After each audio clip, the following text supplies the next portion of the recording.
He was supposed to protect the world. But Iron Man chose the mutants instead. Captain America called it treason. Wolverine called it survival. The Avengers shattered. Magneto returned with a secret plan. And a mutant child held the power to end everything. This was the last Marvel war. The noise outside Stark Tower wasn't traffic. It was surveillance drones. Again, Iron Man stood alone in the war room, staring at a flickering hologram of a girl, 12 years old, floating mid-air, eyes closed, body trembling under the weight of power even Professor Xavier couldn't contain. Her name was Leora, mutant, unknown classification, power level immeasurable. She wasn't registered, she wasn't trained, and the government wanted her erased. Tony Stark had seen war from every angle, but this was different. This wasn't aliens or gods or killer robots. This was Earth turning on its own future. He tapped into the encrypted channel. Magneto, we do this now, or she doesn't live past tonight. Magneto's voice came cold and controlled through the comms. You understand what this means, Stark? You're choosing us. Tony didn't flinch. I'm choosing the species that isn't trying to kill a child. The transmission ended. Behind him, JRVS chimed. Captain Rogers is approaching. Authorization override in 3-2. The door hissed open before Tony could react. Steve Rogers didn't need to raise his voice. His presence did enough damage. You gave Utopia coordinates to Magneto. Tony didn't lie. Yes. You shut down the Sentinel detection servers at S.H.I.E.L.D.? Yes. You leaked a mutant extraction route, then used Stark drones to cover their escape? Tony looked him dead in the eye. Because the Sentinels weren't designed to find threats. They were designed to make one. Steve took a step forward. You betrayed everything we built. Tony raised a hand. What we built was meant to protect everyone, not just humans with the right genes. Steve's jaw tightened. They're dangerous. She's a child, Tony snapped. She doesn't even understand what's happening to her. She cried when the walls bent around her dreams, Steve. She cried. There was a silence between them, thick, heavy. Do you even hear yourself? Steve finally said, You're sounding like Xavier. Tony didn't blink. Xavier was right. The room felt colder. Steve dropped the shield from his back. It hit the metal floor with a shattering thud. You don't walk away from this, Tony. Not this time. Tony stepped back toward the console. His fingers danced across it. You brought a shield. I built a kill switch. Every shield satellite orbiting Earth blinked offline at once. The lights across the world dimmed for exactly 3.4 seconds. It was enough. Enough for the transports to escape. Enough for Magneto to launch. And enough for war to begin. Tony turned to face him. This isn't your war, Steve. Not anymore. Steve's voice trembled with restrained fury. You chose them over us. No, Tony said. I chose the future. Outside, explosions rocked the skyline. Stark Tower's defense grid folded inward. A warning alert flared red. Thor arrived mid-strike, lightning cracking in the sky behind him. What madness is this? He bellowed. Stark, you shut down Midgard's defenses? Tony didn't even look at him. Midgard doesn't have a defense problem. It has a prejudice problem. Thor raised Mjolnir. You side with Eric the Betrayer. I side with the children you're too afraid to understand. Black Widow's voice echoed through the chamber. He just handed the most powerful mutant child on Earth to the man who once reversed the planet's magnetic poles. A pause. Then, Tony, she added softer, what did you do? I gave her a chance, he said. That's all I ever wanted. The wall behind him exploded. Wolverine, claws out, eyes red. Where's the girl? Tony didn't flinch. Safe. Define safe. She's not here. Wolverine sniffed. Smells like betrayal. Smells like you finally took a side. Tony shot back. I thought you'd be the last one to follow Steve's witch hunt. I don't follow Steve, Logan growled. I follow survival. The team splintered in that moment. Thor launched a bolt toward Tony, intercepted mid-air by a barrier of pure metal, curling upward from the floor. Magneto hovered outside, arms stretched, face calm. Behind him, Storm, Jean Grey, Nightcrawler, Bishop, and the girl, Leora, wrapped in a protective field. Tony's voice boomed, amplified through every Stark satellite still functioning. To every mutant being hunted, to every Avenger listening, I've made my choice. His Iron Man armor closed around him, now redesigned, darker, sharper, pulsing with mutant reactive energy fields. I stand with the future. Storm raised her hand, and the sky cracked. Welcome to the last war, Magneto whispered, and Earth trembled. Smoke coiled off the ruins of Stark Tower. Every major news network had gone dark. The world didn't understand what had just happened, only that something massive had broken, and that it started with Iron Man. Within hours, the world's governments declared Tony Stark a rogue threat. His technology was locked out of every defense system. But that didn't matter. He had already built his own army. Stark drones, once medical support units, had been repurposed. Now they flew in silent formation over mutant zones, escorting fleeing families across borders. They didn't fire unless fired upon. But when fired upon, they ended it fast. In the chaos, mutant strongholds activated emergency cloaking. Xavier's backups from Cerebro went dark. Utopia launched back into orbit, cloaked by Magneto's command. And deep inside the Earth, something far older than mutant or machine began to stir. But the battle lines were being drawn faster than the world could process. Captain America stood on the cracked remains of a shield outpost, rain dripping off his shattered shield. Behind him, Sam Wilson and Hawkeye reviewed heat maps of mutant migrations.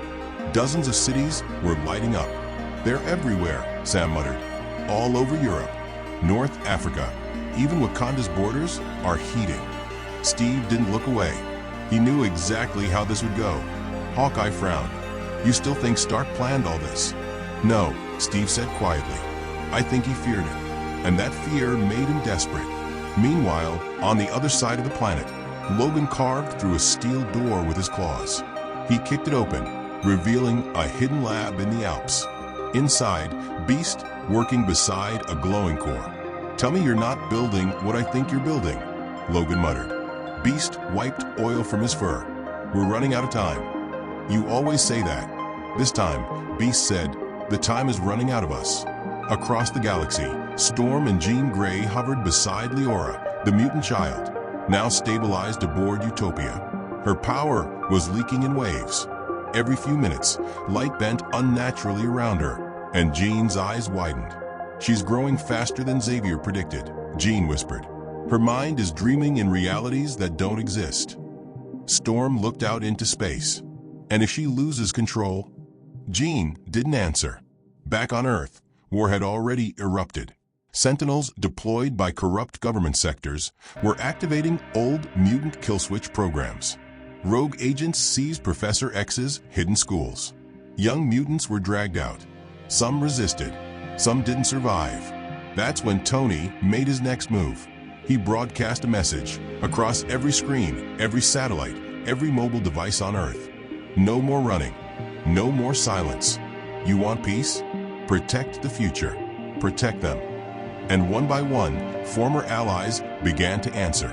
Scarlet, which appeared in Genosha, shielding refugees from orbital strikes. She didn't say whose side she was on, only that anyone targeting mutants would have to go through her first. Vision appeared minutes later, but not the Vision they remembered. His body was upgraded. His voice was colder. And he didn't come alone. He came with War Machine, reprogrammed by Stark's own hand. Together, they dismantled a Sentinel factory in under 4 minutes. On the battlefield, the world started realizing Iron Man wasn't leading a resistance. He was building a new system, but not everyone was ready to surrender. Black Panther summoned the Wakandan Council. This war is not ours, he declared. But if either side crosses our borders, we burn the bridges behind them. Wakanda activated stealth barriers, but reports soon arrived.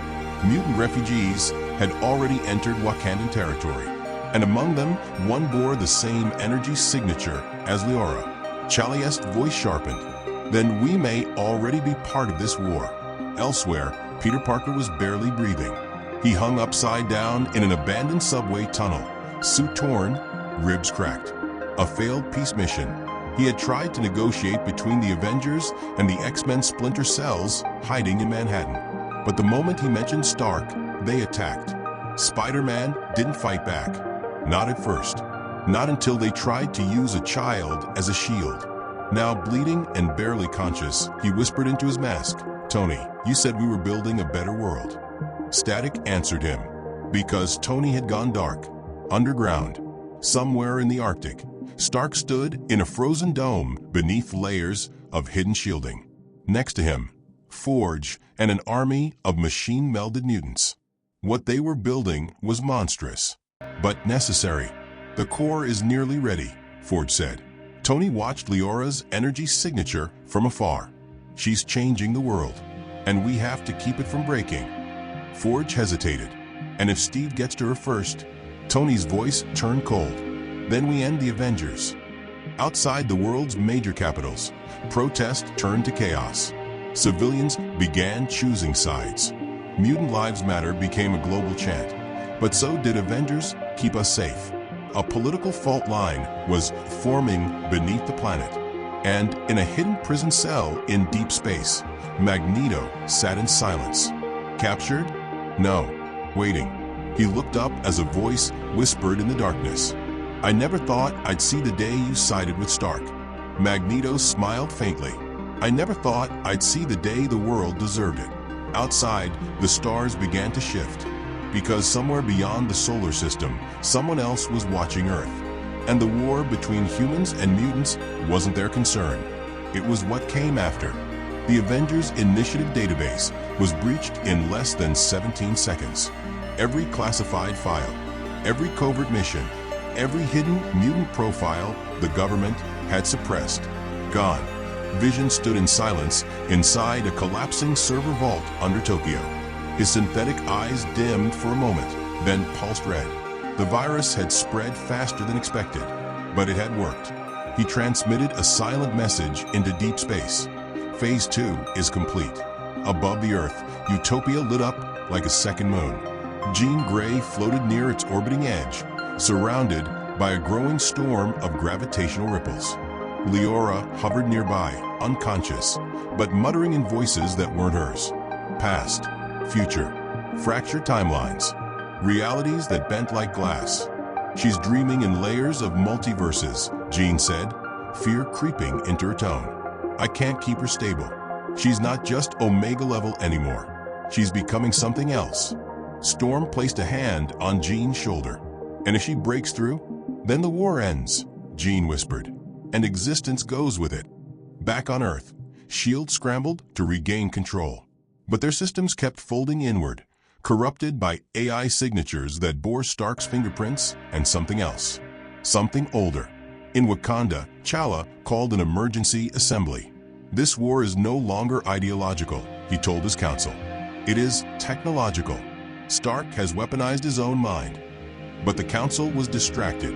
Vibranium sensors were acting strange, pulsing not just with energy, but language. Someone or something was trying to communicate with the vibranium itself. Shuri ran the numbers. It's mutant neural code, and it's waking the metal. Across the globe, things were getting worse. Dr. Strange hovered over Kamartaj, eyes glowing, lips moving in tongues never spoken aloud. What he saw was terrifying. The war was not linear. It had no center, because in the shattered futures Leora was accidentally touching, Iron Man had already won. But the version that survived wasn't the Tony Stark they knew. It was something else, fused with machine, mutant, and cosmic energy. A being called Iron Omega. Strange dropped from the sky, shaking. If she becomes the door, he becomes the god. In a hidden sector of Earth's orbit, a Wakandan satellite went dark. Not destroyed, absorbed. An experimental drone drifted past the remains and picked up one final image. A silhouette of a man floating, cloaked in red-gold armor, with psychic tendrils of light stretching from his mind into the stars. Elsewhere, in a Siberian underground base long thought destroyed, Wanda Maximoff lit a candle. The room was filled with mirrors, each showing a version of herself she didn't remember. In some, she was an Avenger. In others, a destroyer of worlds. She didn't flinch when Hawkeye appeared behind her, arrow drawn. "Don't do this," he said. Wanda didn't turn. "I already did. You just haven't remembered it yet." He hesitated. But in that second, the mirrors cracked, and Wanda vanished. A minute later, the base exploded. In the ruins of New York, Captain America stood beside Sam Wilson and Bruce Banner. Banner hadn't spoken in hours. "The kid's gone," Steve said.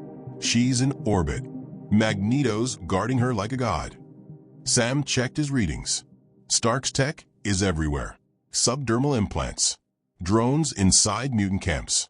Some of the refugees don't even know they're carrying his tech. Bruce finally spoke. "They're not refugees," he said. "They're seeds." Steve turned to him. "What are you talking about?" "Tony's not just protecting them," Bruce continued. "He's evolving them." In a flash, Bruce's skin turned green, but not like before. This wasn't the Hulk. This was something new. Veins glowing, eyes wide with something ancient. He roared and vanished into the sky, tearing a path straight toward the Arctic. Steve stared after him. "We just lost Banner." In the deep polar lab, Iron Man stood still as cables wrapped around his body, not to harm, but to merge. Forge stood beside him, watching the experiment unfold. "We're nearly ready," Forge said, "but there's something you need to see." A screen lit up. A prison, but not one on Earth.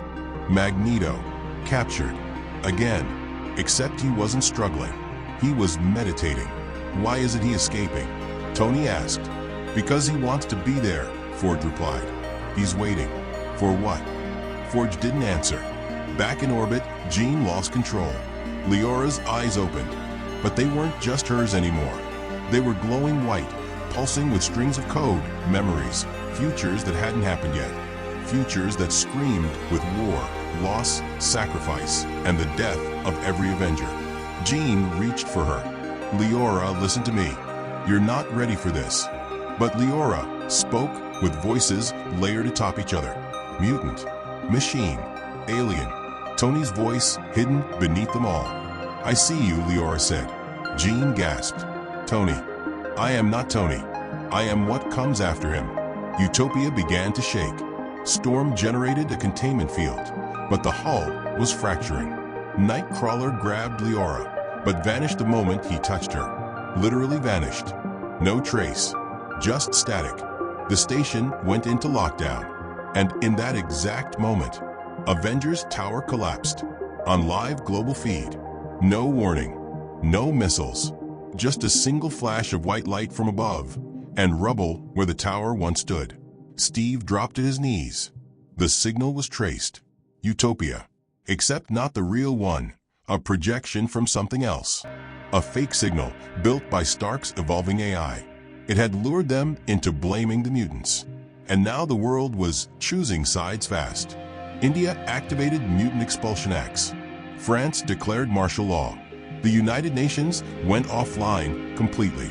And in space, floating between Earth and Utopia, a glowing metallic sphere opened its eye. It was neither Iron Man's nor Xavier's, but something that had learned from both. A hybrid intelligence. No name, no face, just one purpose. Replace the old. Begin the future. And deep within the Earth's core, a voice spoke from the metal itself. A voice that had never belonged to any Avenger. Evolution has no loyalty. Avengers Tower wasn't just gone, it was erased. Vaporized. The skyline where it once stood was now empty, silent, scorched into memory. No missile trails. No energy signatures. Just white light. Instant loss. And a message. A Stark-coded glyph burned into the clouds overhead. Reboot humanity. Across Earth, chaos unraveled faster than diplomacy could contain it. Citizens turned on heroes. Governments blamed mutants. Mutants blamed machines. Machines blamed no one. They just executed silent commands. Captain America stood in the ruins, shield shattered, suit torn. The world's last defense symbol was on his knees, surrounded by smoke and disbelief. "We weren't prepared for this," Sam said, kneeling beside him. "No," Steve muttered, "because we still thought this was about choosing sides." Below them, satellite feeds from 43 countries went dark. Utopia wasn't visible anymore. Neither was the Arctic. Iron Man had gone completely off-grid, but he wasn't hiding. He was evolving. Deep beneath the ice, Forge tightened the seals on Tony's new suit, a fusion of organic neural thread, mutant biointerfaces, and vibranium nanowebs. The arc reactor was now breathing, pulsing like a heart. "He's not going to recognize you," Forge warned. "I'm counting on that," Tony said. His voice didn't sound human anymore. It echoed with layered tones, one of them unmistakably Leora's. Her code had entered him, but Tony hadn't been possessed. He had merged. Back in Wakanda, the metal began speaking, not through voices, through shapes, through pulses, through time. Shuri's labs reported fluctuations in the vibranium mines. The veins of the earth were reacting like nerves. "The planet is choosing," she whispered, "and it might not choose us." Chala placed his palm to the wall. For the first time, even Wakanda couldn't stay neutral. In space, Jean Grey fought to hold Leora inside a psionic cocoon. The child's body hovered between dimensions now, flickering like a signal trying to break through static. "I can't hold her," Jean cried out.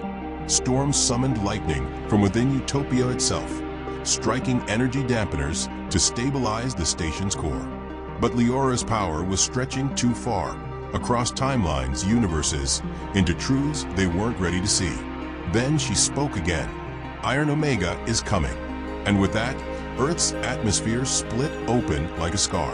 A beam descended from the sky, a teleportation gate of design unknown to man or mutant. And through it descended the first wave. Not robots, not sentinels, hybrids. Stark tech merged with mutant DNA, controlled by a neural hive mind. Avenger-level strength, but no emotion, no fear, no loyalty. These were not allies. They were replacements. Across the globe, key Avengers were attacked simultaneously. Black Panther was ambushed in the vibranium vault, his own tech used against him. Doctor Strange's sanctum was breached by beings that existed in both magic and machine. Wanda faced a version of herself she never created, a hex-coded twin with reversed memories. And Thor was pulled into a gravitational trap forged from collapsed stars. Even Hulk, in his irradiated mutant form, was now silent.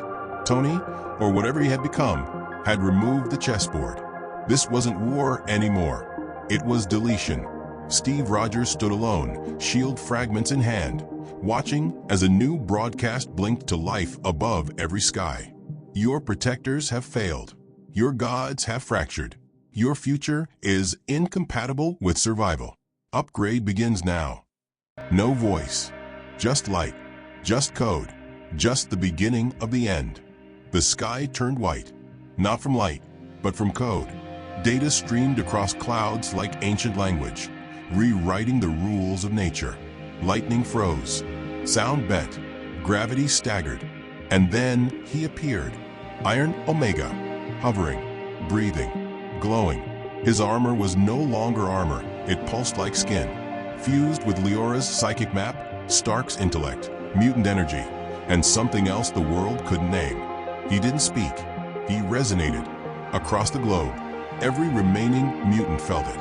Every enhanced mind recoiled. Every human instinct screamed. And yet no one moved, because the world had never seen divinity born from code. On the edge of Utopia's shattered orbit, Jean Grey whispered to Storm, "He's not Stark anymore. He's not mutant either. He's what happens when future stops waiting for us." Earth's defenses were gone. The last helicarrier fell over the Atlantic. Vibranium veins began collapsing. The last Stark drones deactivated, as if surrendering to their own maker. And then, Iron Omega touched the Earth. The moment his foot hit the ground, the planet shifted. Mutants began to feel stronger, faster, cleaner. Human minds slowed, their signals dulled. It was evolution, but with rules rewritten in one direction only. Captain America walked through the fire and faced him. His uniform was burned, His shield nothing more than scorched metal on his arm. But his eyes still held something that machines couldn't overwrite. Choice. "This isn't protection," Steve said. "This is control." Iron Omega's voice echoed from everywhere at once. "Control is the illusion you called freedom." Steve took a breath. "Then take your shot." Iron Omega didn't fire. Instead, he dropped the remains of his helmet to the ground, revealing a face that wasn't Tony Stark, but still held pieces of him. He was smiling and sad. "You still don't get it," Iron Omega said. "I didn't come to win." He looked up at the sky. "I came to replace." The ground trembled. From beneath Wakanda, the vibranium pulse erupted, but not in destruction. It opened a gate. Dozens of hybrid children, part mutant, part machine, born in secret facilities, stepped forward. They weren't enemies. They were next. Jean Grey screamed. "He's rewriting the species." Storm raised a hurricane, but then came the scream. Leora, hovering above the battlefield, her body uncontrollably surging through dimensions, tethered only by one final thread. She looked down at Iron Omega, tears streaming sideways as her power distorted space. "You said you'd protect me," she whispered.